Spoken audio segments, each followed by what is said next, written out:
EU-Turkey statement on migration and its historical perspective, practical experiences, and future insights. This online event is hosted by EU-Turkey Friendship Group, ASAM Brussels office, and ASAM headquarters as well. Behind this online event, there is such an hard work done by a lot of persons. I would like to take this opportunity to thank them all, especially Mrs. İpek Tekdemir, EU-Turkey Friendship Group Secretary General, and our communication team. If without them, this online event wouldn't have happened. In a couple of minutes, I will be giving the floor to our distinguished guests. But first, let me say one or two things about this topic. It has been almost 5 years since EU and Turkey signed this statement on migration. Back then, according to UN, numbers of irregular migrants reached nearly 10,000 persons per day. Thousands of people have died in the Mediterranean Sea, coming from the forgotten part of the world, chasing for a better life. Some lost their entire family, some lost fathers, mothers, children, siblings. And this brought us to this statement, which we will be discussing shortly.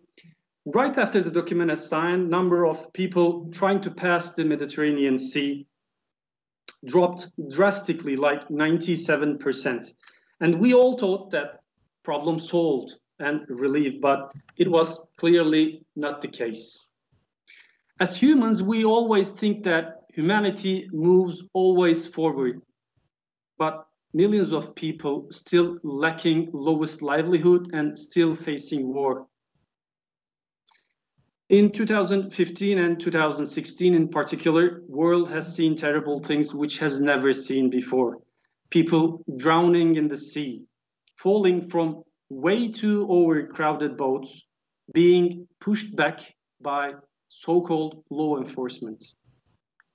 We are going to discuss the status quo and what needs to be done to improve the statement on migration. We have experts, decision makers on this special occasion. We are going to focus different aspects of this statement, legally speaking, humanitarian-wise, and we are going to try to dig deep. And without further ado, I would like to present Mrs. İpek Tekdemir, EU-Turkey Friendship Group Secretary General. She would like to say some words before we get started. İpek. Thank you. Thank you, Murat. Your Excellencies, dear guests, I would like to start by thanking the Association for Solidarity with Asylum Seekers and Migrants, ASAM, in particular Murat, Barış, Koralp, for cooperating in the organization of this event. It is a privilege to gather such distinguished speakers for today. In this regard, I would like to thank the former President of Romania and today who is a member of the European Parliament, Mr. Traian Băsescu. In addition, today is an important day in the calendar of Romania. This is called Martișor. This day, in fact, symbolizes the rebirth of nature with spring starting. It is also recognized as UNESCO Cultural World Heritage for Humankind. Congratulations, Mr. President.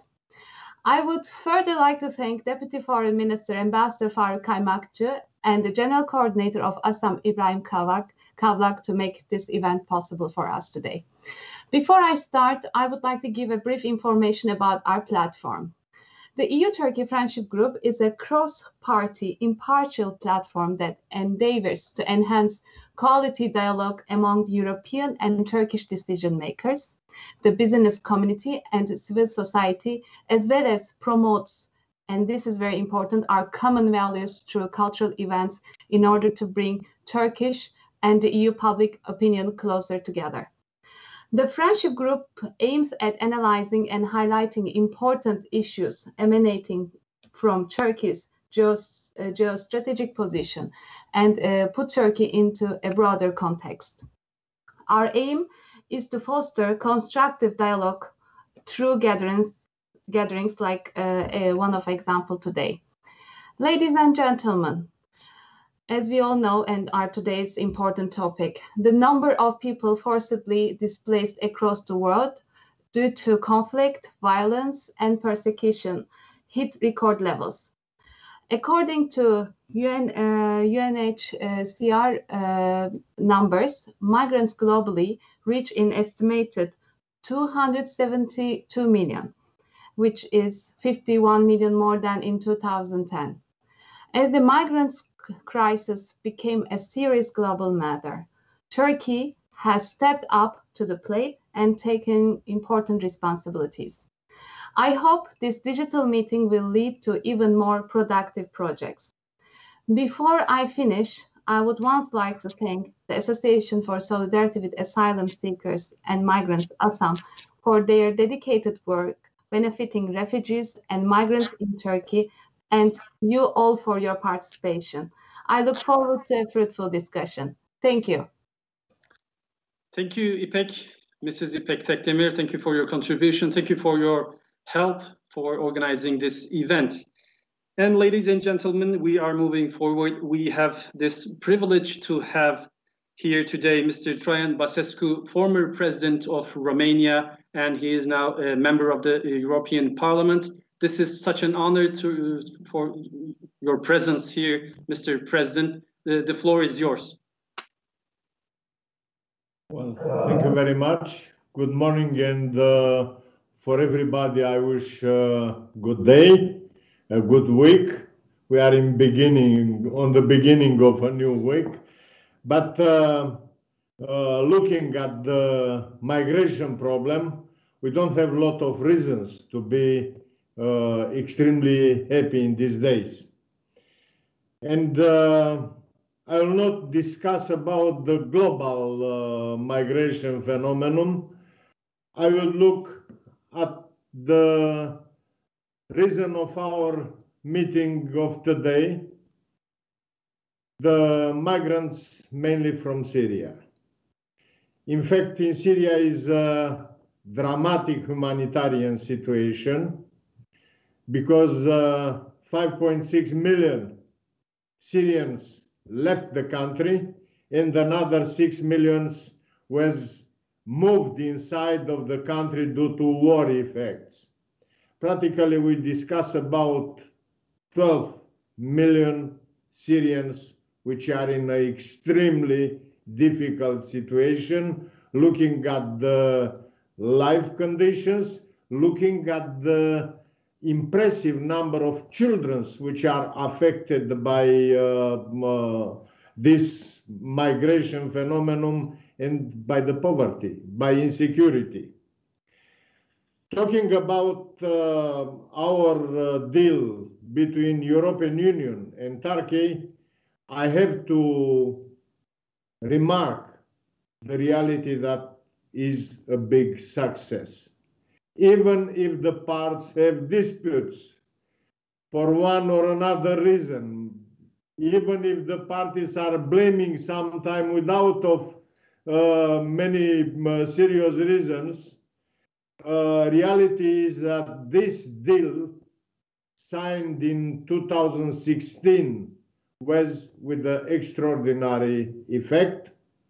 And for example, if in 2016 the average daily rate of migrants coming from Syria to Europe on the Greek islands was about 1,800 per day, in these days we have 80 migrants average per day at the level of year 2020.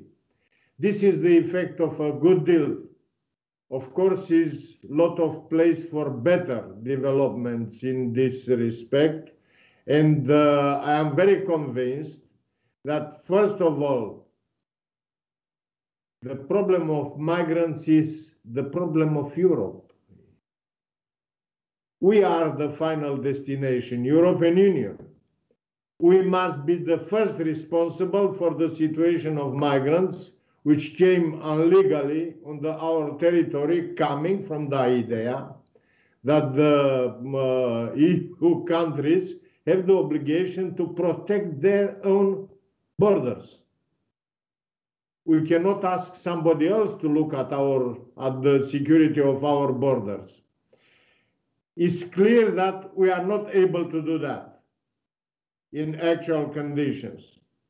That means we need the help of neighboring countries to control the migration process. And Turkey is the most important player in this respect.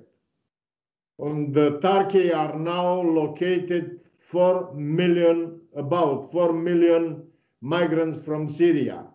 Turkey is looking for the conditions for these peoples, is looking for integrating them on the social life of Turkey and so on. Turkey have huge costs on that. And most probably, European Union, in order to have a new deal, first of all, must fulfill the obligations assumed on the initial deal from 2016, and later to discuss about the new deal, because Turkey must be considered a country which have interest. Unfortunately, by several times, European Union believe that only the Union interest must be covered, but the interest of a country like Turkey are neglected by many times. Europeans must understand that Turkey is a regional power from all points of view. Even if I discuss about the Turkey market, even if I discuss about the Turkish army and so on. By several times I see very aggressive statements, for example, regarding Libya. But nobody cry about the intervention of Russians in favor of Mukhtar. Tough statements regarding consolidation of border security in Syria. When the Americans left the Syria, the Turkish army was the one to secure the border of Turkey. Is the obligation of each state. Or nobody cried that Russians deployed 2,000 troops in Nagorno-Karabakh, but everybody blamed Turkey that was ready to support Azerbaijan in Nagorno-Karabakh conflict. Or nobody blamed Russia being involved in Syria, but they are ready to blame Turkey because they tried to help Bosnia. All these statements by several times affect consistently the political decision in Ankara and in same time in Brussels. For this reason, the key element in new agreement with Turkey, new migration agreement with Turkey, must come from the idea and from the reality that Turkey have interests on the region. If we will apply this normal principle, for sure we will have a good deal, and Turkey will be very much involved in controlling this process of migration in European Union. My last remarks. European Union must focus the enormous resources for Syrians, because otherwise the wave of migration will not be stopped. In this humanitarian situation from Syria, the money and the assistance of European Union is a key element. Thank you very much. Thank you, Mr. President. Thank you for your contribution. Thank you for your kind words towards our country, Turkey. Turkey indeed hosting a lot of migrants, asylum seekers. The vast majority are from Syria, but they're coming from they're coming from all over the world. So we have a problem. We have a problem in common. And we are moving forward. Thank you for your contribution, Mr. President. It was such an honor here. And ladies and gentlemen, let me present you İbrahim Vurgun Kavlak, General Coordinator of ASAM. He is such an experienced guy. I mean, tens of years of experience on the field. Let's hear what he has to say. İbrahim Vurgun Kavlak, the floor is yours. Thank you, Murat. Distinguished Minister, distinguished President, honorable members of the European Parliament EU-Turkey Friendship Group, honorable members of European Commission's executive agencies, respectful academicians, representatives of NGOs, dear participants. I welcome you all to this meeting organized by ASAM Brussels and the European Parliament EU-Turkey Friendship Group. 2021 is the 5th year of the EU-Turkey statement, which was agreed between the EU heads of governments and Turkey to end the irregular migration from Turkey to the EU and replace it instead with legal, safe and alternative pathways of resettlement of refugees to the European Union on 18th of March 2016. Before highlighting a few critical issues shaped around the agreements, I would like to start with some general information that you are already familiar with about migration statistics in the world and in Turkey. The number of forcibly displaced due to war, conflict, persecution, human rights violations, and events seriously disturbing public order has been growing constantly in all around the world. Therefore, forced displacement is much more common nowadays and is no longer a short-term and temporary phenomenon. Turkey still maintains its position as the country hosting the highest number of refugees in the world since 2014. With the conflict and crisis that broke out in Syria 2011, approximately 5.6 million Syrians have been forced to migrate to neighboring countries, namely Turkey, Lebanon, and Jordan. As a result of this mass migration movement beginning in 2011, based on the official records released by the Directorate General of Migration Management, Turkey hosts about 3.6 million Syrian refugees. In addition to this population, around 400,000 asylum seekers from other nationalities, mostly from Iraq, Afghanistan, Iran, and Somalia, continue to live in Turkey. Considering that Syrian crisis will be completing its 10th year in the coming days, we can see the growing population in Turkey over the years. Since the Syrian population in Turkey is very young, it increases every day naturally with the newborn babies. It is reported that more than 550,000 Syrian babies are born in Turkey since 2011. However, just 10 years ago, in 2011, the total asylum seeker and refugee population in Turkey was only 20,000, according to the UNHCR Turkey statistics. At this very point, to show how striking the population actually is, when we compare the population of the 0 to 18 age group with the children born in Turkey included, and the total Syrian population to the population of each of the European states, we see that there is a population living in Turkey that exceeds the combined population of 8 European states. This is an indication that the efforts to be made and must be made for this population create a variety and significance that nearly requires governance just as a country does. Of course, if we also include the number of non-Syrian in addition to the Syrian population, the total population goes up one step further and reaches 4 million. When we look at the figures in question, we can draw the conclusion that Turkey is shouldering an enormous burden since the beginning of the influx.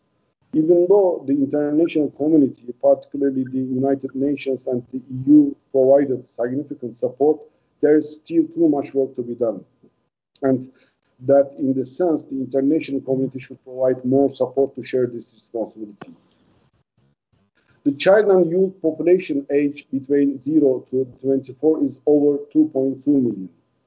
Regretfully, we cannot possibly claim that this group shares deep emotional, cultural, historical, and social ties with Syria. Most of the Syrian children born in Turkey do not even know Arabic. In consideration of this fact, the more time passes, the more difficult it becomes for this population to return. I think to say the EU-Turkey relations is likely to be shaped around the migration issue in the next decade would not be an exaggeration. Therefore, considering the fact that Turkey is a transit and target country and a neighboring country to Syria, the refugee population in Turkey will likely to increase gradually. It is very important for Turkey and international stakeholders to develop a long-term strategy and international cooperation to create practical and effective responses. For the future of both Syria and the countries where Syrians are seeking asylum, especially like Turkey, increased support should be provided to refugees immediately, especially in the midst of COVID-19 pandemic. Yet the mentioned support should go beyond offering additional funding. As you might all remember, in 2015, the number of refugees and migrants reached Europe, risking their lives by using dangerous sea and land routes in the hope of seeking asylum in the EU, exceeded 1 million. Of these, almost 400 were missing, believed drowned. This indeed clearly established that the European asylum system was not ready for a sudden migratory influx. Member states adopted individual policies. While some countries didn't accept any refugees, Germany alone hosted 1 million refugees in a year. With the number of deaths at sea rose to record levels, the EU-Turkey statement agreed on 18 March 2016 to end the flow of irregular migration from Turkey to the EU and replace it with organized, safe, and legal channels to Europe was an important step towards achieving an humanitarian solution of the problem. With the statement, irregular arrivals sharply dropped by 97%, while the number of lives lost at sea has decreased equally. While continuous efforts need to be made by all sides and all EU member states, the statement proved its effectiveness in terms of improving the EU's border security concerns, helping to alleviate some of the overburden on Turkey and supporting refugees. Turkey fulfilled its commitment to take measures against migrant smugglers and made cooperation closely on resettlement and return. It is recently announced by Turkey's Foreign Minister, Mr. Çavuşoğlu, that Turkey has stopped 1.3 million people attempting to cross its borders since 2015. We believe that it would be useful to discuss several aspects of the statement of 18 March from an NGO perspective. Remembering the fact that the number of monthly crossing into Greece was above 200,000 in October 2015. First and foremost, when observing the situation before and after March 18, the decrease in the number of deaths due to the reduction in crossing in the Aegean is an extremely pleasing development. However, with regard to the second aspect of 18 March statement, within the framework of the one Syrian in return of another rule, the number of Syrians settled into EU countries has remained at 27,885.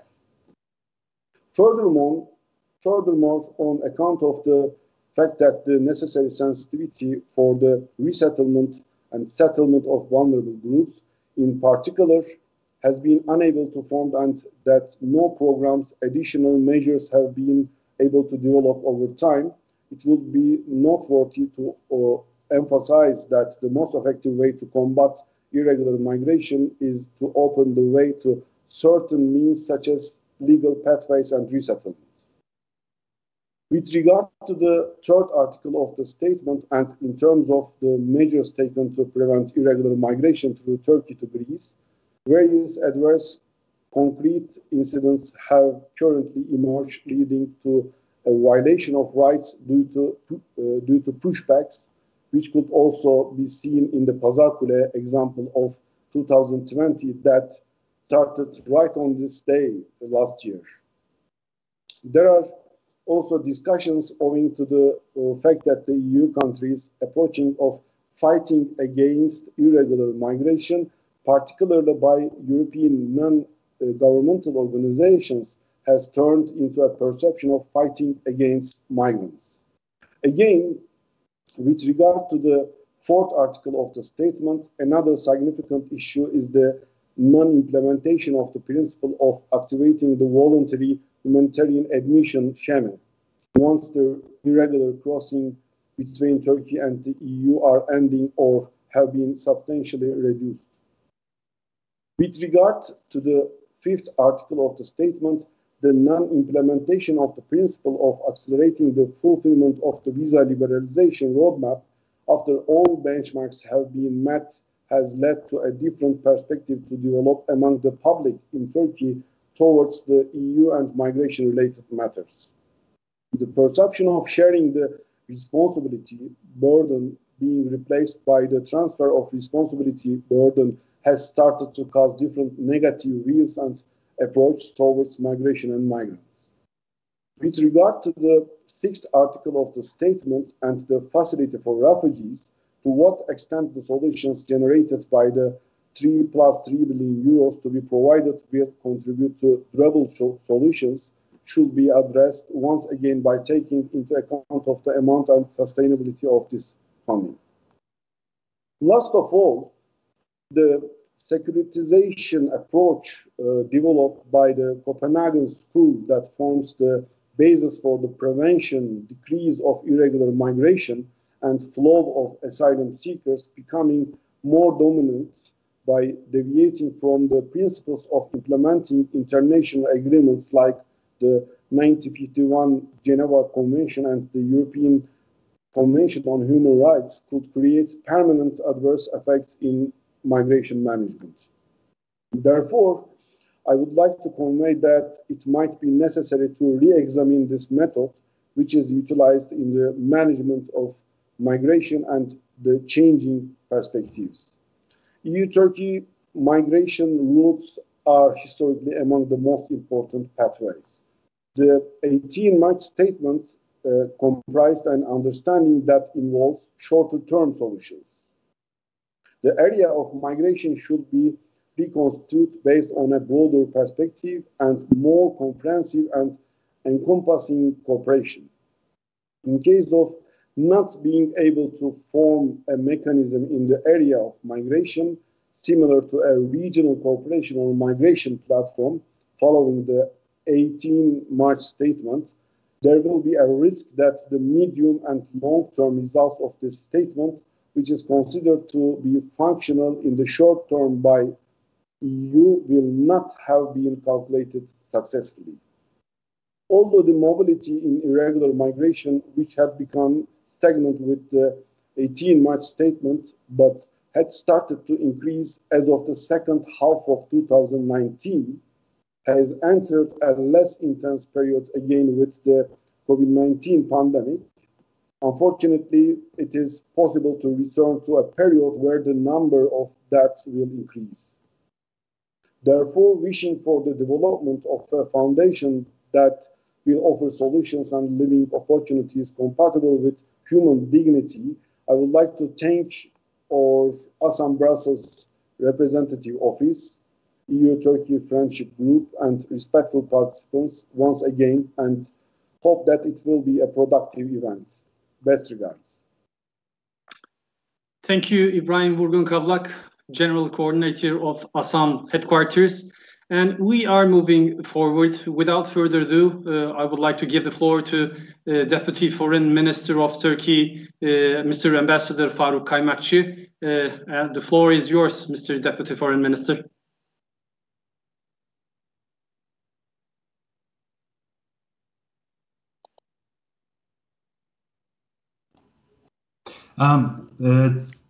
Thank you very much, dear President, dear Chairman of Turkey-EU Friendship Group, İbrahim Bey, İpek, Murat, all those friends, you know, from the European Commission and from NGOs, I would like to greet you from Ankara. First, let me start with two corrections. One is that, you know, when we talk about the borders of Europe and borders of NATO start in the southeastern borders of Turkey. So in some speeches, I realized that when people refer to Europe's, they are talking, you know, beyond the Aegean Sea, which is not, of course, acceptable to Turkey. So Europe starts at Turkey's southeastern borders. Let's not forget this. And beyond Turkey is the rest of Europe. Second thing is that 18 March statement on migration. You know, 18 March statement is not only about migration. It has 6 main dimensions. Of course, one dimension is migration, but it is also about Turkey's accession process. It is about customs union between Turkey and the EU. It is visa liberalization. It is counterterrorism, and it is about Turkey-EU high-level dialogue meetings and Turkey-EU summits. So, of course, today we will only focus on one dimension, which is about migration. Of course, on the migration part, we can make an assessment of where we are today. As it was already referred by the previous speakers, the number of you know, illegal and irregular crossings before the statement was more than 7,000 a day in 2015 and beforehand. And until the statements, we had probably around 1 million Syrians who have been able you know, to reach the rest of Europe going through Turkey. So, of course, we had the you know, 18 March statement, and then, of course, on the migration part, we made some commitments. Turkey made 2 commitments, and EU made 4 commitments. What are the commitments by Turkey? Turkey said, I will take, you know, anyone who was able to go to the Greek islands illegally, I will take them back. I will readmit them. So we call this one-to-one deal. And Turkey has fulfilled its commitment of one-to-one. You know, whoever was returned from the Greek islands were taken by Turkey. But we know lately Greece decided to move some of these people to the mainland. And of course, it created some sort of pull factor. We hope that we can find a solution to this problem. The second commitment by Turkey was to prevent irregular migration.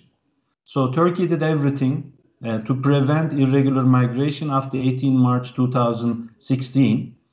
And if you look at the number of people who were, you know, stopped on the mainland in Turkey, I mean, almost, you know, 400,000 people every year. Only in 2020, we have stopped, you know, 1,200, mostly Asians, non-Syrians. So Turkey has taken measures, you know, I mean, in the country, but also on the shores of the Aegean Sea. So if you look at the number of traffickers who were detained and you know, put in prison, you can also see the number. So Turkey has taken its responsibility seriously, and thanks to the measures that we have taken, the number of illegal crossings went down from 70,000 to less than 70 when we start implementing the 18 March statement. So Turkey basically kept 2 promises pledged in the 18 March statement migration dimension. When it comes to the EU side, so we can assess the situation in the last 5 years. So where are we in terms of EU commitments? In terms of one-to-one deal, EU has fulfilled its commitment, and I would say even more than 10 times. So we have received around 2,200 people from the Greek islands, and in return, EU has taken around, as Ibrahim Bey mentioned, around 28,000 in the format of one-to-one deal. So this promise was fulfilled by the EU. But again, these numbers are quite small. Because if you look at the numbers that we have in Turkey, it is not even comparable. So we are talking about today 3.7 million Syrians who are still in Turkey. And we are still, I mean, it was referred, almost 600,000 babies were born in Turkey, the Syrian babies. And also, not only the Syrians in Turkey, but Turkey is also doing its best to help the Syrians in Syria, within Syria. We are talking about 5.5 million internally displaced Syrians around Idlib and also in northern Syria. So these numbers are huge, and it's a lot. So, but anyway, it is better that we should also have an idea of these numbers. The second promise by the EU was EU would accelerate 3 + 3, 6 billion euros, to be flowed to the Syrians in Turkey. By the way, this money is not given to Turkey. This money is spent for Syrians in Turkey. So some people, believe that, this 6 billion is given to Turkey. It is not given to Turkey, so it is going to the Syrians. And this 6 billion, of course, we wanted, this money to be spent as quickly as possible. As of today, only 3.5 billion euros have been entirely spent, or have reached the Syrians. The other 2.5 is in the pipeline. Of course, the full 6 billion has been dispersed. Has been contracted from the EU side, and most of it was dispersed. But the issue is that this money has not been, entirely spent yet. It has not reached the Syrians. Why I am underlining this? Because the Syrian crisis, the migration crisis, cost Turkey more than 40 billion euros so far. So, and we are talking about 6 billion euros for the entire EU system. So you see the burden, and I think we have to focus on burden sharing. And if you take, the EU GDP, average GDP, and Turkish GDP, it is almost 1/3. So I think EU should do more, and EU, should do fast.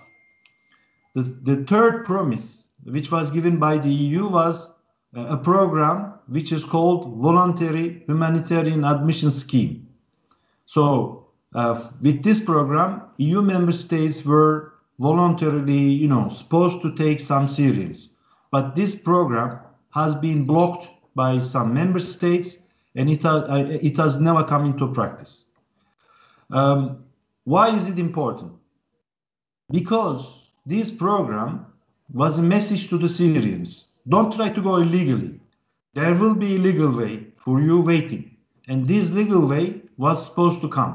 But this, unfortunately, was blocked by a few member states, and it is not there. Because if you look at the whole migration deal, what was the message to the Syrians? Don't go illegally to the Greek islands, to the rest of Europe. Stay in Turkey. EU will help you. And there will be a legal way, that is voluntary humanitarian admission scheme, and you can try to go illegally. So legally, through the voluntary humanitarian admission scheme. But this program has not been put into practice, and this is why lately, especially in the last 1.5 years or in the last 2 years, we again started seeing some increase in the number of illegal crossings or number of attempts to travel to the rest of Europe illegally.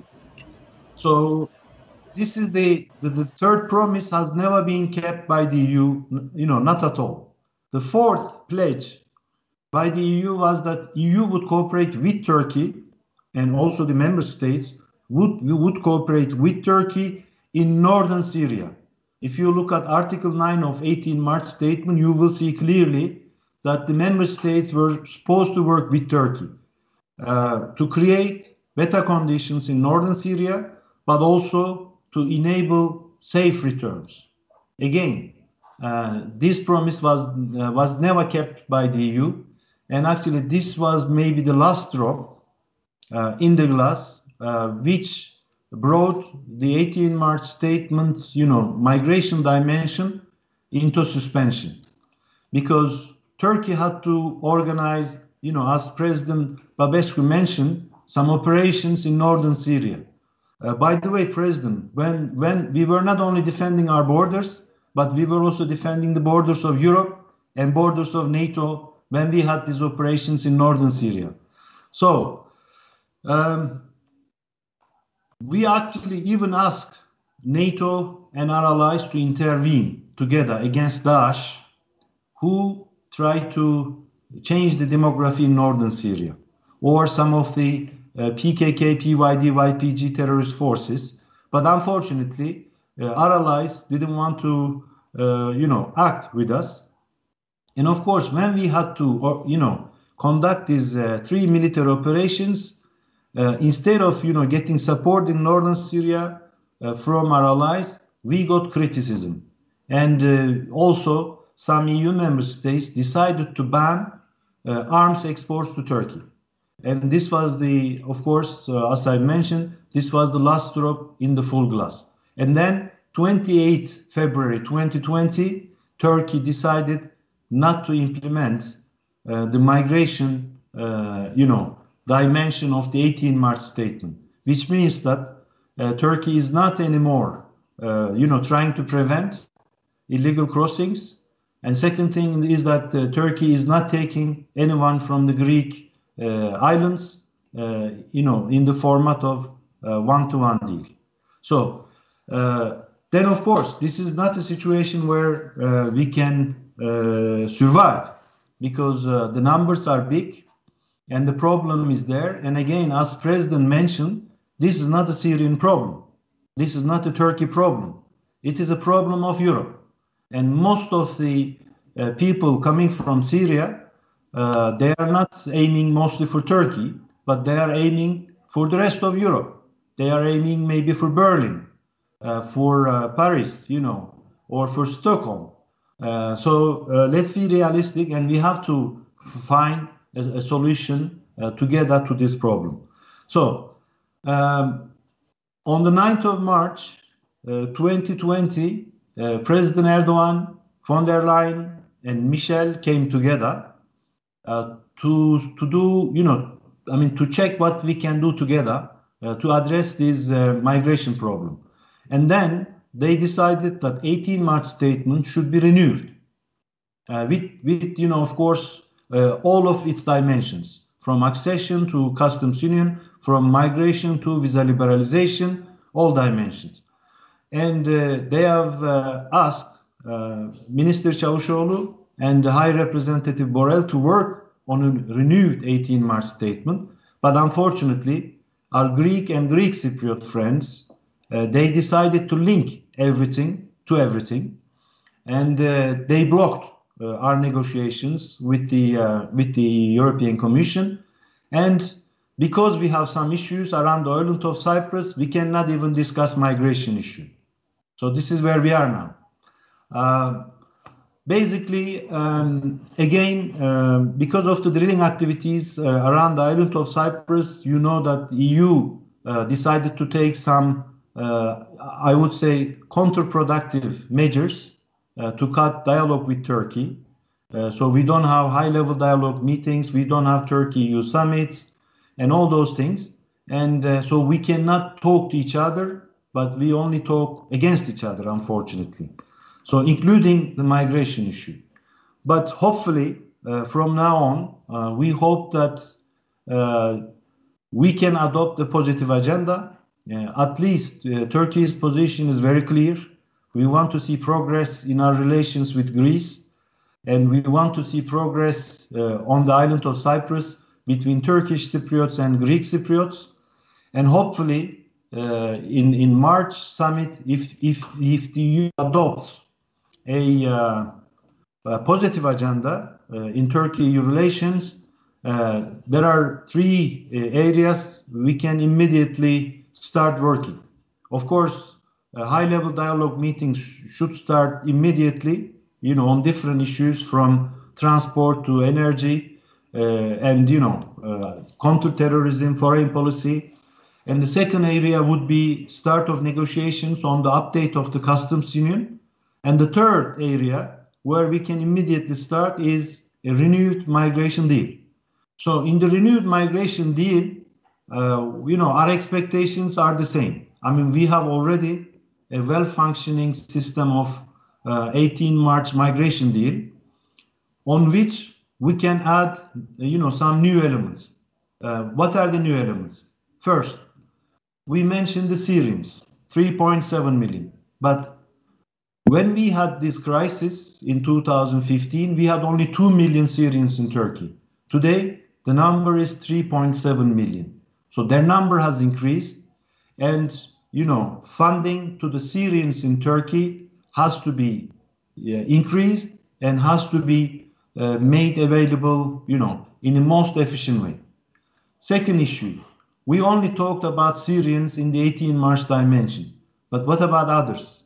So we have 500,000 others coming mostly from Asia, from Iran, Pakistan, Bangladesh, Sri Lanka, Afghanistan, and also Africa.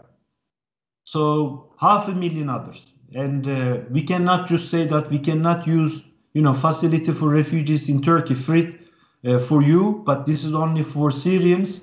I think this is not acceptable. So the new migration deal has to address also non-Syrian foreigners. And of course, the new migration deal should also include cooperation on the eastern borders, basically Turkey's borders with Iran, because every year we stop around 120,000 people coming from the eastern borders. So it is important that we also cooperate in the eastern border, not only Turkey-Syria border. Of course, the new migration deal has to involve the host communities, because now, of course, at the beginning we focused on emergency issues, we focused on basic needs, but now we are schooling these people, we are treating them in our hospitals, and we are giving them qualifications and skills. So we need to involve line ministries in Turkey. We have to involve host communities, municipalities, but also this management has to be a joint management. So right now what we have, people in Brussels with good intention, they sit around the table, they discuss, they choose some NGOs, this is fine, but sometimes it doesn't match with the realities on the ground. So I think we need to have some sort of joint management where host communities, where Turkey side is sufficiently involved. Otherwise, we are wasting our time, we are wasting our money. There are ways that we can spend this money, EU money, in the most efficient way with the contribution of Turkey and with the contribution of Turkish NGOs as well. So basically, in the new migration deal, of course, we should also see very clear commitment by Greece not to push back people into the sea. Unfortunately, in the last 3 years, we have seen 80,000 pushbacks into the Aegean Sea. The boats of people were kicked off or exploded, and people they had to find themselves in the water, and we had to rescue them. And I think this is a situation sometimes, unfortunately, also watched silently by Frontex, and we hope that this would never ever take again place, and we hope that these pushbacks should be ended. Again, I focused on the migration part, but for the 18 March, it has 6 pillars. And when we renew the 18 March, we have to address all the 6 pillars, because Turkey-EU relations is not a transactional relation. It is not a love affair. It is not an issue of, being able to help or being able to be helped. But we see our future in the EU. We are a candidate country, not a neighbor. We are Europe, and we are defending and protecting the borders of Europe and NATO. I think, our friends and our colleagues in the rest of Europe have to look at this issue in this way. If they look at it this way, I think we will get immediately very positive results to the benefits of all of us in Europe. Thank you very much. Thank you very much, Deputy Foreign Minister of Turkey, Mr. Ambassador Faruk Kaymakçı. And we are moving forward, and now I would like to introduce you the member of the European Parliament, EU-Turkey Friendship Group Chair, Ryszard Czarnecki. Actually, he wouldn't be able to join us today because of another commitment, but thanks to his political advisor, Mrs. İpek Tekdemir, dedicated problem-solving person, he sent us a video regarding on this topic. Let's take a look at his video, and then we will be back live in a couple of minutes. Your Excellencies, dear guests, on behalf of the EU-Turkey Friendship Group, and as the founding chair, I am honored to address all of you in the 5th year of the EU-Turkey Statement on Migration, historical perspective, practical experiences, and future insights. 5 years ago, the EU and Turkey signed the joint statement securing Europe's southwestern border from irregular migration. The cooperation with Turkey is very important and needs to continue in this area. Ladies and gentlemen, number of people forcibly displaced across the world due to conflict, violence and persecution hit record levels. In 2019, the number of migrants globally reached an estimated 272 million, 51 million more than in 2010. International migrants comprise 3.5% of the global population, compared to the 2.8% in 2000 and 2.3% in 1980. The proportion of international migrants in the world population has also risen. As the refugee crisis becomes a serious global matter, we acknowledge and value contributions of Turkey in the global refugee issue. We should also admit that Turkey is the EU's 5th largest trading partner and is situated at a very strategic location for the European security. I would like to underline the importance of the cooperation between the EU and Turkey on migration, as refugees and migrants are currently the defining issue in the domestic politics of most member states. I hope that you will have a fruitful discussion today, and I am looking forward to chair and introduce other occasions like this in the future.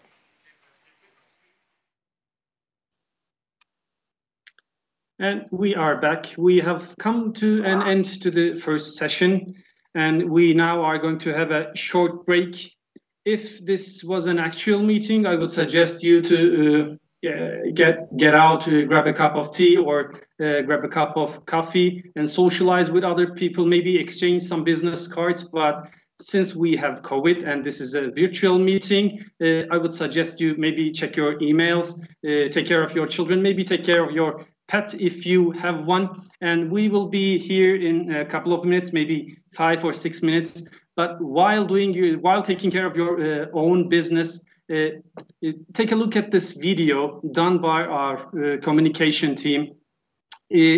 it shows what we have been through over the past 5 years. It's a short video. It's like 5 minutes. Don't forget to look at that video as well. And we will be here in the second session in 5 or 6 minutes.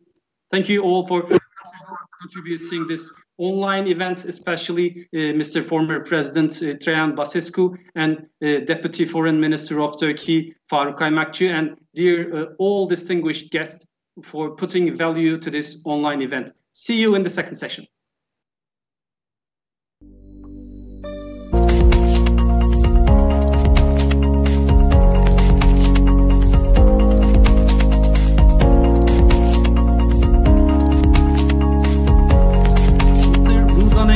Can you hear me?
We are live in this special occasion. We are discussing the 5th year of the EU-Turkey statement on migration and its historical perspective, practical experiences, and future insights.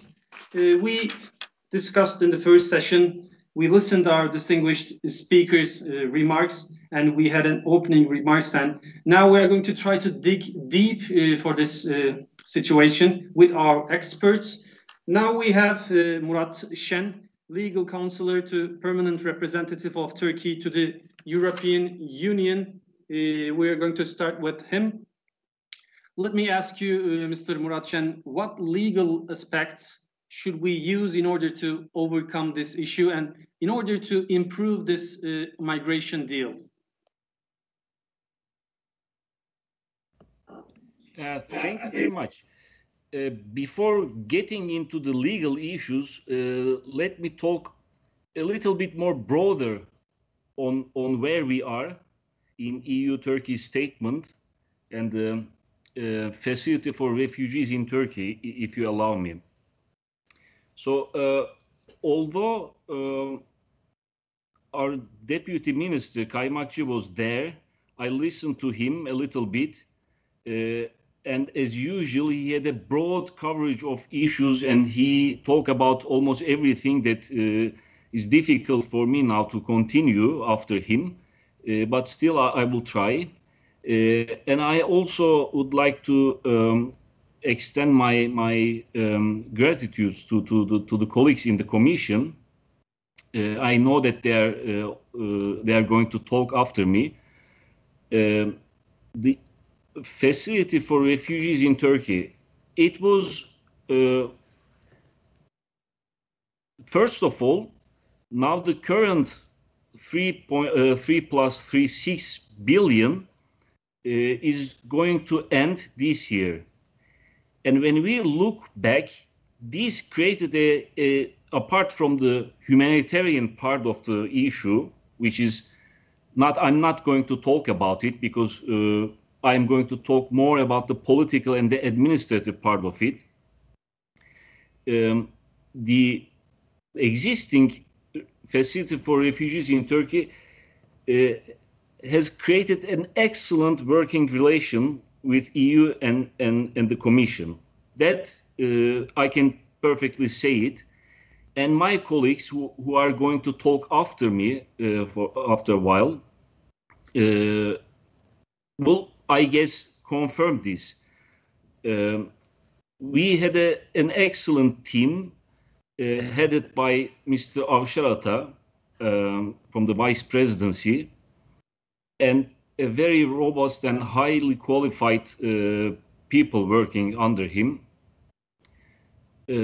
So we have created an excellent co-learning working relationship with the EU. And I believe that this will be a basis for future cooperations, not only on migration and asylum issues, but on every other issue. This is a very good model of cooperation between Turkey and the Commission with the EU. But of course, having said this, we know the problems, and the problem is the pace of the funding. So we have, from the past, we have raised this issue time and again to the Commission that the pace of the funding is unfortunately slow. We perfectly understand the funding system of the EU, the fund management system, based on certain rules and regulations. But this is an extraordinary situation, and this doesn't tolerate any kind of delays, because when we agreed on the EU-Turkey statement, the Syrians in Turkey were 2.5 million. Now they're almost 4 million. So things are moving fast, and we don't have much time to wait. And unfortunately, for the last couple of years, we suffered from this slow pace of allocation. And this procedure is very complicated to us, for Turkish authorities, because the certain funds have to be allocated, contracted, dispersed, and in each step, there are plenty of rules and regulations. So every time it's very difficult to follow, where we are. And this happens most of the time to our delegation, that when we were asked by Ankara, for instance, what is the situation in certain project, it is for us extremely difficult to understand if it is allocated, contracted, or dispersed. So that is one of the major difficulties. And I understand the Commission, because they have to abide by certain rules. Nevertheless, these problems we have lived and we try to sort out. And finally, we had a perfect cooperation relationship with the EU, with the Commission. And now we are looking ahead. What is it? At the end of this year, once the facility is over, what is going to happen?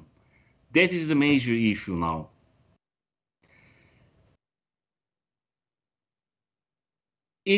Everyone knows it, and you know it, and our colleagues know it, that the refugees, the Syrian refugees in Turkey, the Syrian people in Turkey, not Turkey's problem, not only Turkey's problem. It's a common problem with the EU. And therefore, if you cannot control the inflow of these refugees to Turkey, you cannot control the outflow. That's a simple fact. So we are in the same boat, and we expect the EU, the Commission, to recognize this. And there are good news. And recently, in December, the European Council have already signed a new financial assistance to Turkey after facility. That's a good sign, but of course it's too early to comment on this. But of course, this is a very crucial point. This new funding will be even more crucial than the previous 6 billion, because things in the field are changing. So the new funding for us, first of all, must be a significant amount. And it must cover a long period of time. It's not enough to have 1 year or 2 years, because there are ongoing projects, very successful projects like ESSN, CCT, conditional cash transfer. And all these funds must continue. Maybe it's understandable that there may be some changes, some adaptations, but all this must continue. And secondly, to us, the Turkish institutions must be given more role in the needs assessment and the concrete projects. Why is this? Because things, as I said, the things are different now. It's not like in the past. Now we have a 3.6 million Syrians, and half of them almost are under the age of education. And even though we are promoting the returns and we are setting for the conditions for returns, we don't know how many will return, how many will stay. But one thing is clear, that these people need education, these people will need integration. And of course, planning of new projects should involve Turkey this time. Every project should involve Turkey and Turkish institutions in the needs assessment and the realization of the project. That is a key issue, and it must be different than the first and the second stages of facility in the past. And the other issue that we expect for the new funding is that my colleagues from the EU know it very well. These exorbitant overheads paid to UN agencies and other, institutions. That is, unfortunately, that may be a need, that may be a obligation under the EU rules, but somehow this takes away a significant amount of money which would normally go to Syrians in need. That is why this time we have to be careful about it. We have to do everything to avoid overheads, particularly the high amounts of overheads. And part of this problem is that the Turkish institutions, Turkish NGOs must be given the primary role in implementing projects.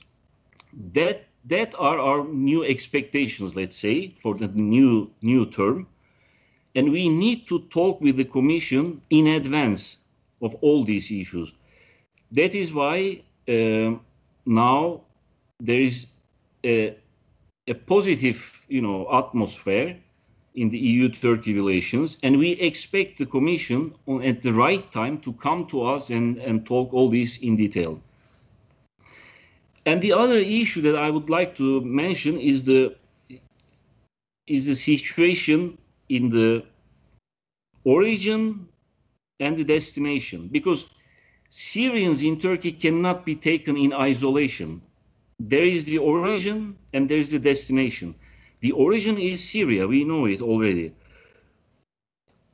These dimensions, the origin, the transit, and the destination, should be taken as a whole. So we understand and we perfectly know that the EU does not recognize the legitimacy of the Syrian regime, neither we do. And that's why back in 2016, when we agreed on the EU-Turkey statement and the facility for refugees in Turkey, it was understandable that the EU avoided to work and spend this funding to Syria. And it refrained from helping Turkey to send Syrians back to their countries. That's perfectly understandable. But now, since 2016, things has changed radically. It is true we still do not recognize the legitimacy of the regime in Syria, but as of 2018, the situation in the north of Syria has changed radically. Now, for the last couple of years, particularly northwest of Syria is cleared from the terrorist groups of Daesh and PKK and PYD, and peace and tranquility takes on hold these areas. So now it's a high time to think about helping Syrians who would like to go back to their countries, the north of Syria, in a voluntary, dignified, and safe way. So what we can do about it? Turkey is already doing it. So far, 425,000 more or less, Syrians returned in the north of Syria. And Turkey is now building brick shelters. It's more or less 50,000 for the time being. And we need funding for this. And we are constantly asking funding from the EU to help us to do this, because things has changed. And by doing this, you will not be in a position to recognize the regime, the legitimacy of the regime, not at all. But so far, unfortunately, we haven't had a positive reply. But I urge the EU and the Commission to think this twice, because things are changing, as I said. It's always possible even under the EU directive, qualification directive, Article 8, it is possible that a member state may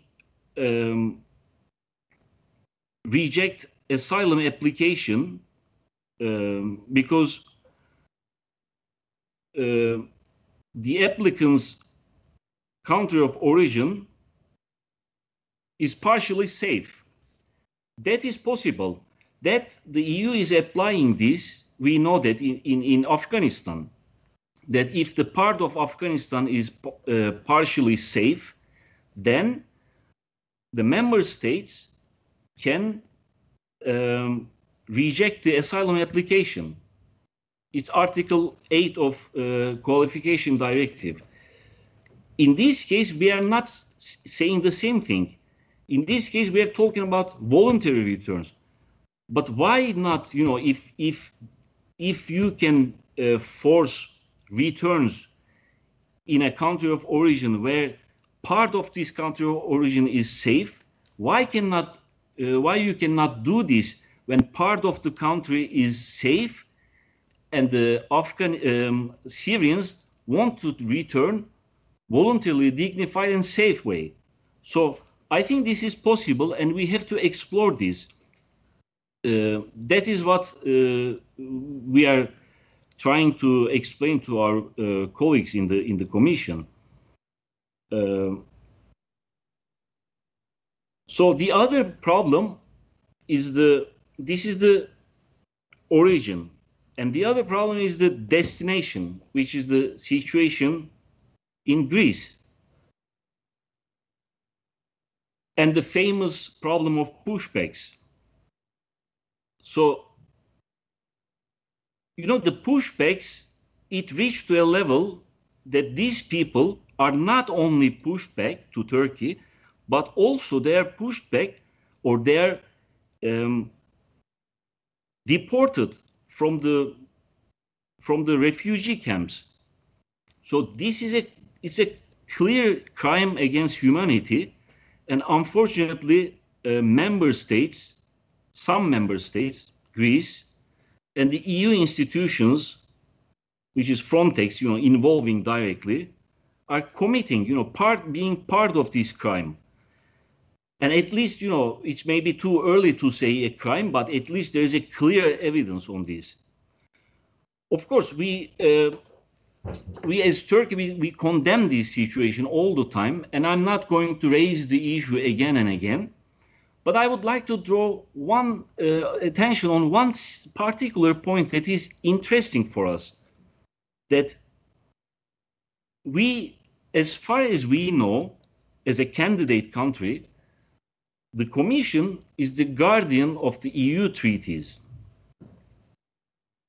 But of course, for the last couple of years, for the last, you know, Commission colleges, there is a trend of being a geopolitical commission.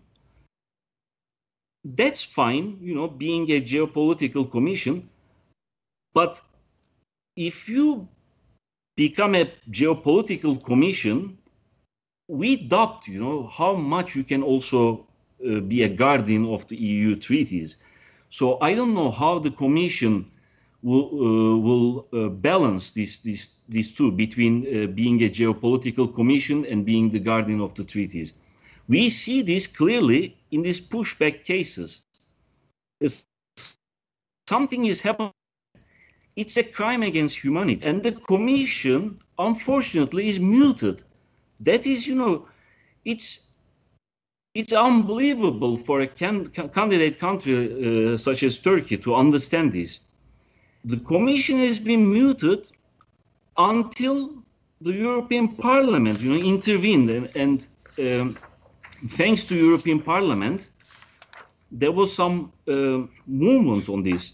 And now, Mr. Murat, I'm sorry to interrupt you, but it's been like 15 minutes. Can you please kindly wrap up in maybe just 1 or 2 minutes? Thank you. Okay, so that is part of the problem, and we expect, of course, the Commission to take on the responsibility on this. we know there are some good signs, good news that the Frontex is investigating these crimes, but we are not very hopeful that something is going to happen until and unless European Parliament and other powers intervene. But it's a pity on the side of the Commission to be muted on this issue. And maybe the last point, a couple of minutes. This situation, the migration situation, has taught good lessons for everyone, and maybe one lesson for the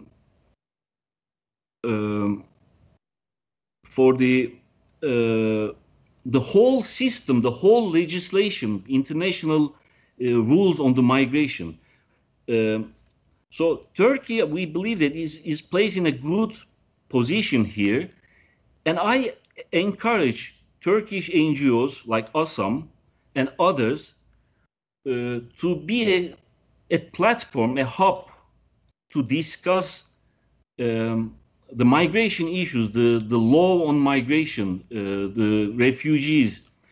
Things are changing fast, and today when we look at the situation, even when we look at the migration asylum package of the Commission, we see that the Geneva Convention on Refugees and of course the role of UNHCR have reached to their limits, and it's questionable if they really answer the needs, contemporary needs. That is why all this must be discussed. And I think the Turkish institutions, Turkish NGOs are in a good position with experience, excellence, and the efforts that they have spent all these years, that if there is something is going to emerge from this crisis, a new set of rules, international rules and regulations on refugees and migrants, Turkish institutions, public institutions, together with NGOs, academics, are well placed, and I think they can be a pioneer, let's say, for new beginnings, for new discussions on this. Thank you very much. Thank you, Mr. Murat Şen, legal counselor to the permanent representative of Turkey to the European Union. Thank you for your remarks. And then we are moving forward with Rudvan Enk, Mr. Rudvan Enk, Turkey team leader of the DG NEAR. Let's hear about what he has to say. I believe he can hear me, and he is here. Thank you. Thank you for waiting so long. Mr. Rudvan Enk, let's hear what you have to say. Thank you. Thank you for joining. No problem. Thank you for the invitation.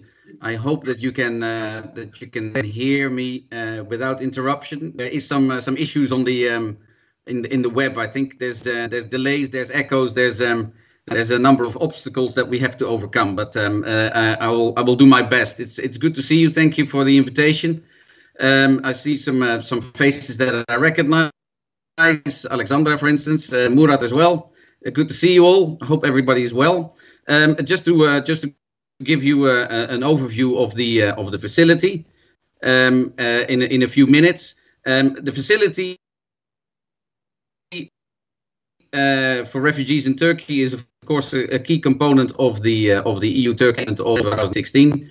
It is a bit of a strange beast, and I'd like to explain a little bit about the facility and how it works. The facility is, I think, very important to understand, is a coordination mechanism. It is not a financial instrument or a program.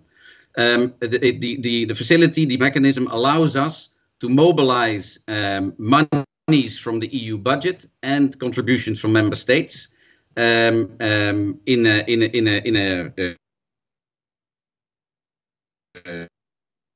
efficient and manner. And we do that by mobilizing existing EU assistance instruments, mainly humanitarian assistance and pre-accession assistance. So we mobilize these in a complementary fashion. The facility is, as been said before, it consists of 2 tranches of 3 billion each, 6 billion in all, and is made up 50% EU budget and 50% member state contribution as external assigned revenue into. We focus on a number of key priority areas that have been agreed with the Turkish authorities, livelihoods, education, healthcare and protection. But we also do municipal infrastructure. And I think it's very important to realize that the facility is project-based. There is 2 references to projects in the statement. You can check these in paragraph 9. The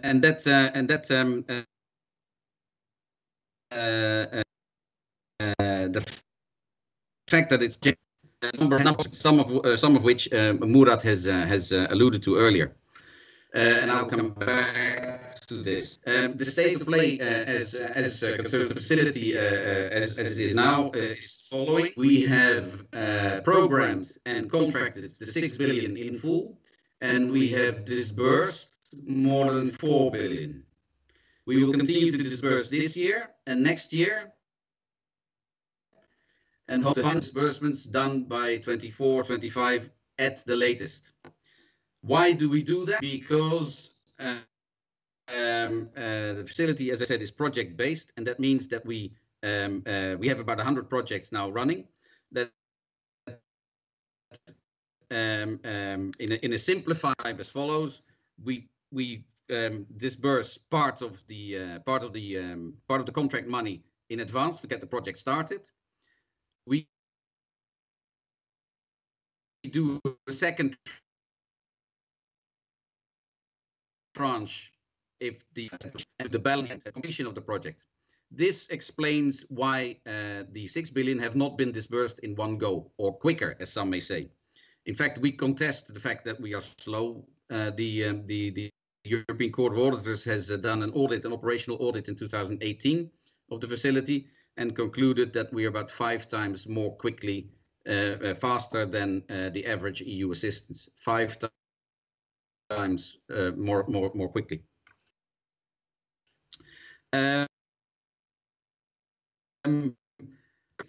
We program the projects with the Turkish authorities. We have not had one single project out of the more than 100 that we have that have not been consulted in advance with the Turkish authorities. We have done 2 needs assessments, also in close cooperation with the Turkish authorities.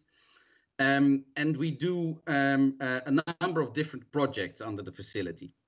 25% of the projects, you will be interested to know, for 1.5 billion euros are so-called direct grants, which allow the Turkish authorities and the ministries concerned, notably the ministries for health, education and labor, families and social services, to have a direct involvement in project management. 1.5 billion worth of projects. So it's not only NGOs that we do business with, and it's not only international financial institutions or the talking about which the UN and international financial institutions are entitled, of course, we mobilize them for their age and experience, but they're entitled to a fee in order to for the service that they deliver in managing EU taxpayers' money. That's perfectly normal and is done the world over under many EU projects. These fees, however, are not exorbitant. They range between 4 and 7% of the contract value, not more. Between 4 and 7%. We have, of course, rolled out 100 projects, as I said. We have 1.8 million refugee beneficiaries of the emergency social safety net. We have 2 million beneficiaries among the refugees that are helped by facility healthcare. We have more than 600,000 refugee children that go to school thanks to the facility, and there's thousands and thousands more that benefit from protection assistance and socioeconomic support or livelihoods. 6 billion is the facility to date. Last year, our colleagues from DG ECHO have mobilized an additional 535 million to ensure the continuity of facility projects in the areas of basic needs, education and protection. Youssef, my colleague, will give you details on this. And as Murat said very rightly, we have the December Council conclusions, which confirm that the EU would be prepared to continue providing assistance to refugees and host communities in Turkey.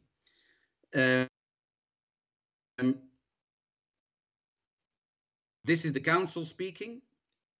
The Council, we do not know, and we do not know for how long.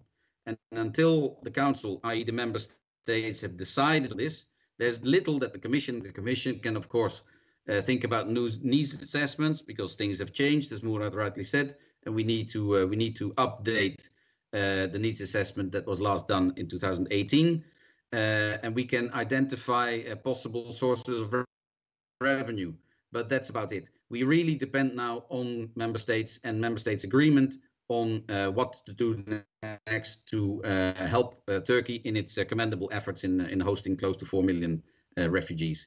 I leave it at that, but I'm ready to engage in a discussion or answer any further questions. Thank you very much. Thank you for your time. Thank you for sparing some of your precious time and contributing this online event.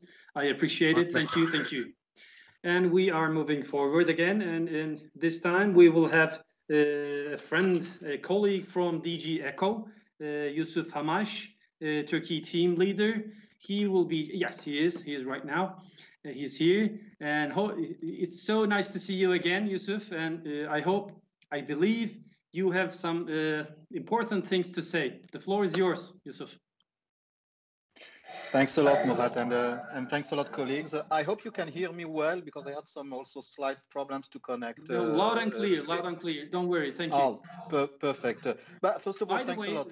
By the way, yes. I'm sorry to interrupt, but we have now 577 viewers on YouTube. That's a huge number. That's a good thing. That's a good thing that we can spread our thoughts all around the world for more than 500 people.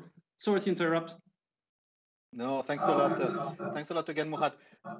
Maybe I will not go. I will just complement what my colleagues from DG NEAR just mentioned on behalf of the Commission. So for me, I will more focus on let's say the humanitarian leg of the facility, but not only, because maybe as a slight introduction, I just would like to remind everybody that from DG ECHO perspective, we have engaged in Turkey and within the provision of humanitarian assistance to refugees even before the facility was created. I recall since 2012, since the onset of the crisis, and not only in Turkey, but it was also in all neighboring countries such as Lebanon, Jordan, and also Iraq, to support, let's say, through humanitarian assistance. On the impact of the conflict. So this is the first element I just wanted to highlight. And then, yes, indeed, thanks to the facility mobilization, we were able to scale up and to increase, let's say, to our outreach. And as per now, and I think you already mentioned it, and Ruud as well, we are supporting more than 1.8 million refugees through various set of assistance, from cash assistance, monthly cash assistance, unconditional cash assistance, education in emergencies, more than 620,000 beneficiaries, children beneficiaries from this particular project, very successful. But also not only within those two sectors, we are also providing significant support through protection, and health as well, where, by the way, ASAM is one of our key partners in the provision of protection assistance.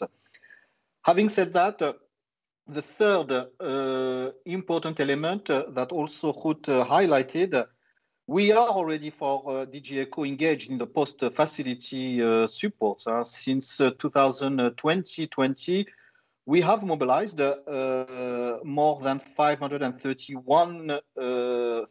million euro in the provision of humanitarian assistance, not only to allow the USSN and the CCT, the two, let's say, flagship project providing cash assistance and education in emergency assistance to children, but in addition to that, to ensure the good continuation of our health and protection project across the country. And this is something very important. And we are also considering an additional 50 million for the year of 2020-21. So long story short, as I maybe as well would like to hear more on comments, questions, which I will be very happy to contribute. We are been engaged in Turkey before, during, and also after the facility era. And yeah, maybe I will stop from that. Another point, which also reflecting on the elements related to coordination.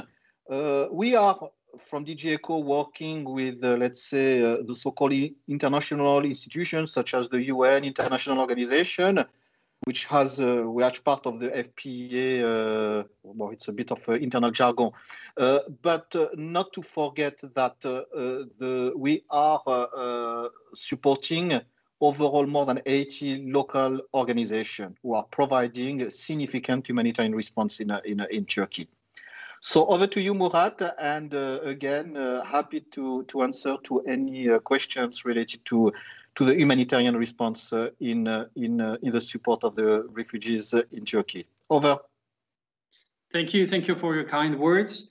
Actually, we didn't plan to have any Q&A session due to the lack of time. It is always hard to sit in front of a computer like more than 2 hours. So if you have any questions or waivers, you can put it down in the YouTube link, and we would be happy to answer them if we have the right answers. We don't have the right answers for any questions. So we are moving forward, and we are moving forward to this lovely lady waiting for so long. She's been waiting like 2 hours maybe. Alexandra Stiglemeyer, European Stability Initiative Secretary General. Thank you for your patience as well. I know that you played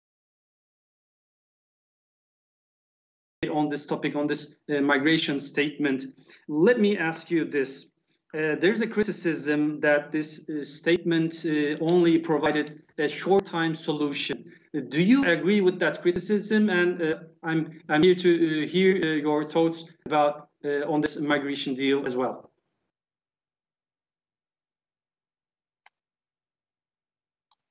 You have to put your microphone on.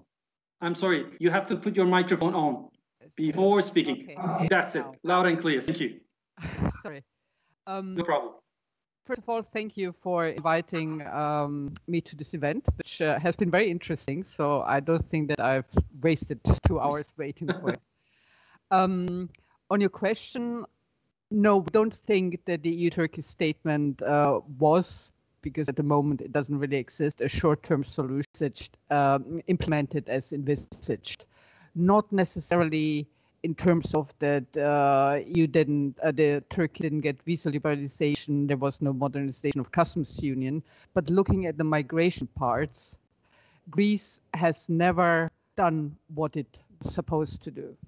I mean, Greece's role in the agreement was to examine the asylum claims of refugees and migrants who arrived on Greek islands, and to send back those for whom Turkey is safe, as well as rejected asylum seekers or irregular migrants who never asked for asylum.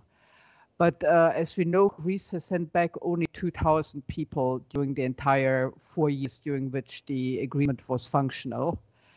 And instead, Greece has used other methods to deter refugees, which is the terrible conditions that exist on the Greek islands, and which are still terrible even today, even though the number has fallen. It means that people were on the islands for extended periods of time, 6 months, 1 year, 2 years. Their asylum claim was not resolved, all the reception facilities were overcrowded. There has never been proper medical care, and I mean, conditions have been awful. And this brings me to one major issue why we think that it's extremely important for the EU to renew the agreement, which is if the EU wants to live up to its own laws and European values, it needs the agreement. Because what has happened since the agreement basically collapsed a year ago is that Greece has used pushbacks to keep arrival numbers low. And several speakers have said that that means when refugee boats arrive in Greek waters, the Hellenic Coast Guard or unmasked men, destroy the engine, tow it back to Turkish waters and let it drift. Or there have been cases where they rounded up people who already reached the Greek island and put them on life rafts without an engine and towed them back. And these pushbacks have been very well documented by the Turkish Coast Guard, which says that it has evidence of 9,000 people who were pushed back since March 2020 until December. And they're also confirmed by independent NGOs like Alarm Phone or Mare Liberum. And they are completely illegal under EU law. I mean, there's no doubt that they are illegal. And they are also illegal under the UN Refugee Convention. And as the legal counsel said, the Commission has been mute on that, which I think is reason why neither the Commission nor EU member states have any idea how to reduce irregular migration otherwise. While we think that cooperation with neighboring countries, and especially Turkey, is the way to do it. And you can do it in a way that is legally sound and humane by actually doing it as the agreement was envisaged, by examining the claims of people who arrive on Greek islands and then send back those who do not qualify for protection in the EU. And we also have a few suggestions how a new agreement should be slightly modified. So this element remains, examination of claims of people arriving in Greece and sending back those who don't arrive. But we think it would be important as a new element to establish an independent monitoring mechanism in Turkey that can confirm that people are treated well in line with European Convention on Human Rights when they're sent back to Turkey. I think especially Syrians are, but to give the Greek Asylum Service the confidence that they are, it would be good that there is a body that confirms that. Secondly, it would be also good to not only send back Syrians, but send back also other asylum seekers. At the moment, Turkey accepts asylum claims from non-Syrians like Afghans, Iraqis, but very few ever get a decision. So it would be important that Turkey starts deciding these claims, or if it is overwhelmed, it could re-establish cooperation with UNHCR, which it had until a few years ago when the GMM took over the tasks of UNHCR. Then other important elements of the new agreement would be resettlement of refugees in Turkey to other EU member states. We've heard that so far 28,000 people have been resettled, but as the Deputy Foreign Minister said, it's a very small number compared to 3.6 million Syrian refugees in Turkey and another 400,000 other refugees. And there must, of course, be new EU funding, significant funding, and long-term funding. It should again be agreed over a certain amount of years. I also think that the new agreement should provide more help for Syrians inside Syria along the border with Turkey, mainly Idlib province, because the humanitarian conditions there are terrible. And there should also be contingency planning for maybe taking some refugees out of there to EU member states, because a lot of them are very vulnerable and will not find the suitable conditions they need in the area. And lastly, I think it would be also good if the EU and Turkey considered extending the agreement to the land border, because at the moment it only applies to people who reach Greece via the sea and land on a Greek island, while it does not extend to the land border. Now, migration via the land border has never been very large. And if there was an agreement like the one, like EU-Turkey Statement 2.0, at land border, the numbers would even fall further.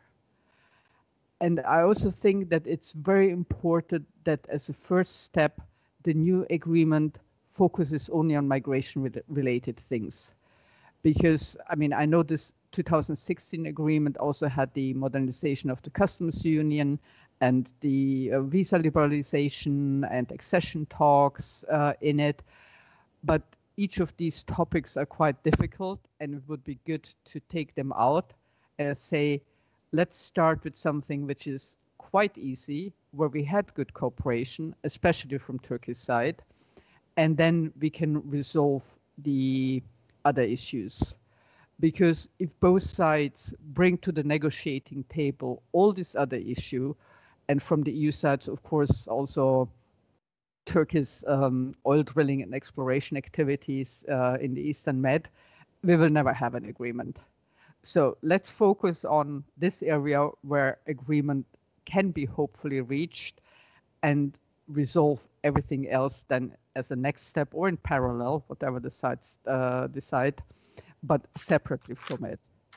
And my hope is really that there is a new agreement, because otherwise the EU will become a real fortress where Greece and also other countries do it, Malta, Spain and Ceuta, Melilla, Italy by proxy with the Libyan Coast Guard, where they push back refugees and where it's impossible to get asylum in a humane and legal way. Thank you. Yeah.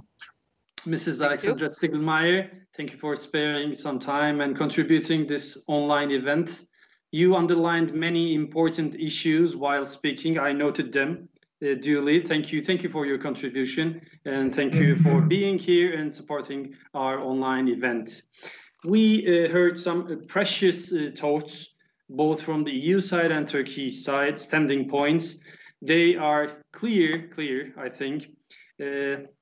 Our intention is to contribute contribution to this improvement status of this statement.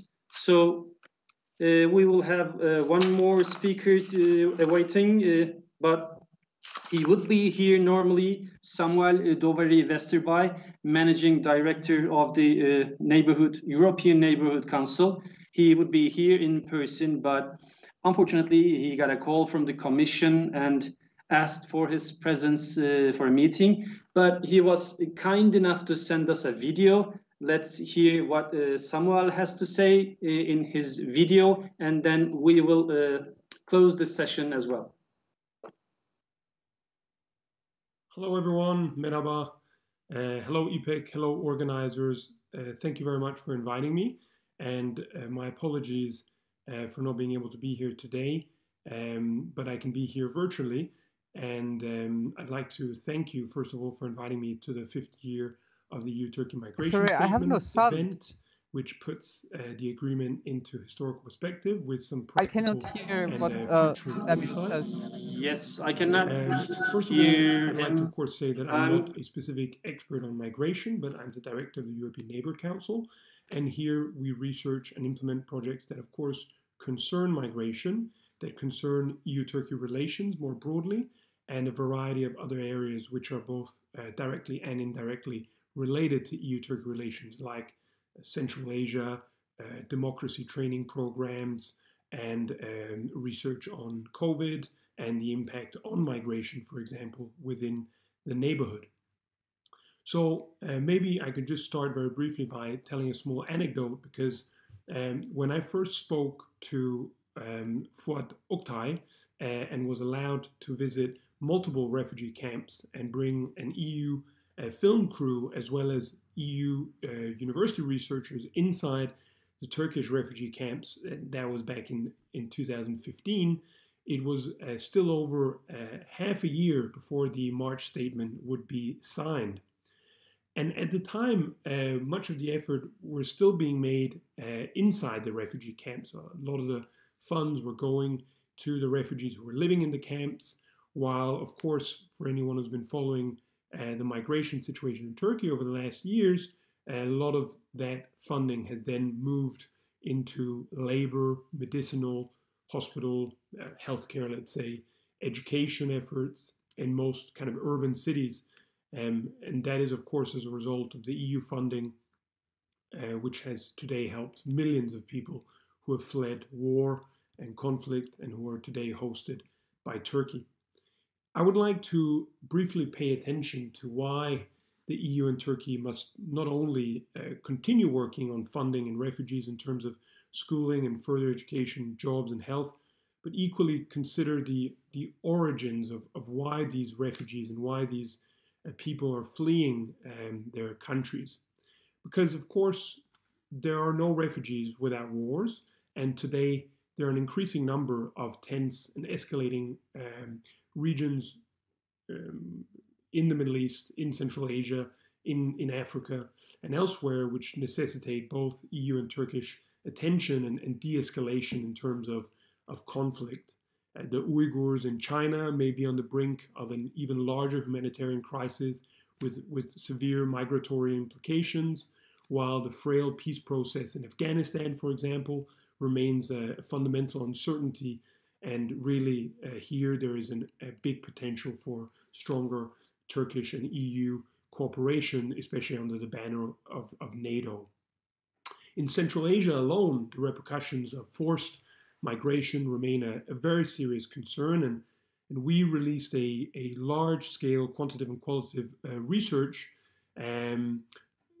really as a result of the COVID-19 pandemic, in which we looked at the different kind of impacts on vulnerable communities in the Central Asian region, all countries with the exception of Turkmenistan, and it really clearly showed the socioeconomic slump and what that will mean in terms of socioeconomic income and safety nets for labor migrants especially, but also for ethnic minorities and most importantly perhaps groups which are defined as refugees and stateless people.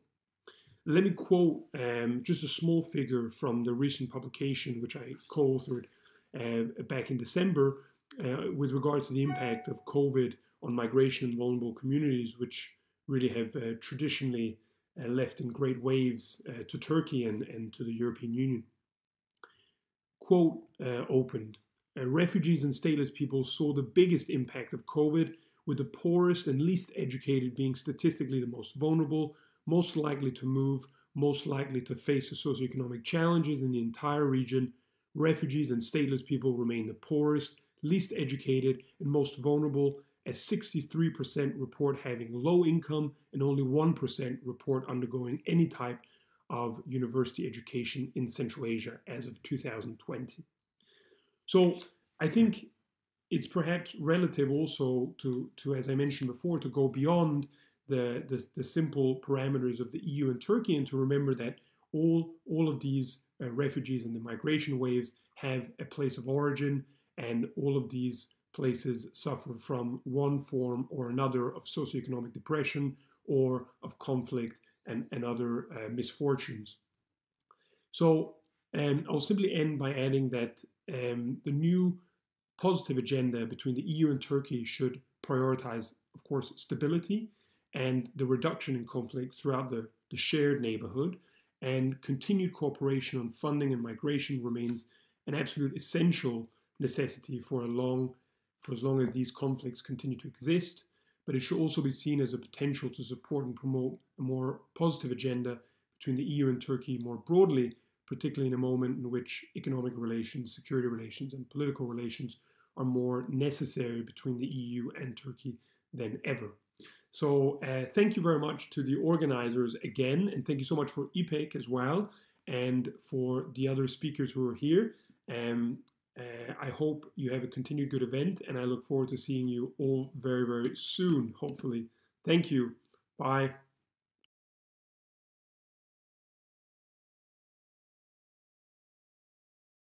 Viewers on YouTube, and this is a good number. And we have come to an end to the second session as well.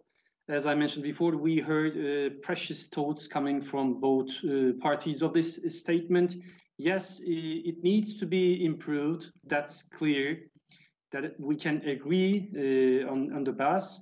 This statement needs improvement, and our intention today was to contribute the improvement process of this statement, the 5th year of the EU-Turkey statement on migration, I mean. Thank you for all our distinguished guests for sparing time, contributing, listening, and adding value to this online event. And we have come to an end. If you have any questions, we have this YouTube link related to this video. You can put it right down to the link, YouTube link. I mean, we will be more than happy to answer if you have any questions related to this topic. And thanks again, many thanks again for contributing this session, which is hosted by EU-Turkey Friendship Group and ASAM Brussels office and ASAM headquarters as well. Thank you. Hope to see you again in a short notice, in person maybe, if COVID releases us. Thank you. Bye-bye. Bye-bye. Bye-bye.